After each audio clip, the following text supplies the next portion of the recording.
ভবানীপুর আয়া পাইলাম। ভবানীপুর আয়া পাওয়ার পরে সকাল কাজে আমাকে নাস্তাটা সেই নাস্তাটা করবো। নাস্তা করার জন্য চা দোকানে গেলাম, যাই চা দোকানে বইলাম, ব্যাগটা একশো মানে অর্ডার দিলাম পুরি।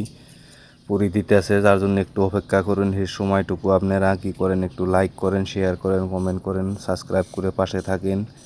অবশেষ পুরি আয়া পাইলো। আমরা এখন নাস্তা করব। নাস্তা করার শেষে তারপরে যাব আমরা কামের সাইডে। এই যে দেখেন আবিদার মতন নাস্তা করতেছে, এই যে মানে ধৈর্য নাই, নাস্তা সেমায় পাওয়ার নগে নগেও আরম্ভ করে দিছে। পরে যে আমরা নাস্তা শেষ করে আয় পাইলাম কামের সাইড। এখন কামের সাইডে কিছু একটু বস্তু বাহিনী নামিয়ে কিছু কাম কাজ কইরা তারপর আবার দুপুর টাইমে যাবো ভাত খাইবেন নিগে। ভাত খাইবার যাওয়ার টাইমে আবার কোন রাস্তাতে আমরা যাইবেন চাইবেন নিছি সেটাও দেখাইবো। এই যে এখন সময় হলো আমাকে দুপুরে ভাত খাওয়ার সময়, এখন আমরা গেতাছি। কিন্তু সবচেয়ে বড় কথা হলো দেখেন দুইমুরের সাইডের ভিউটা কি সুন্দর। এখন আমরা গেতাছি হলো সৌরবাটা হোটেলে ভাত খাইবেন নিগে। ভাত টাত খাইয়া আইনে আবার যেটুকু কাম বাকি আছে সেটুকু কইরা তারপরে আবার আমরা কাম ছুটি করে বাড়ির দিকে রওনা নিব। কাম করে অনেক মজা লাগে এই কামে, কোনো প্রেশার থাকে না, টেনশন থাকে না কোথাও।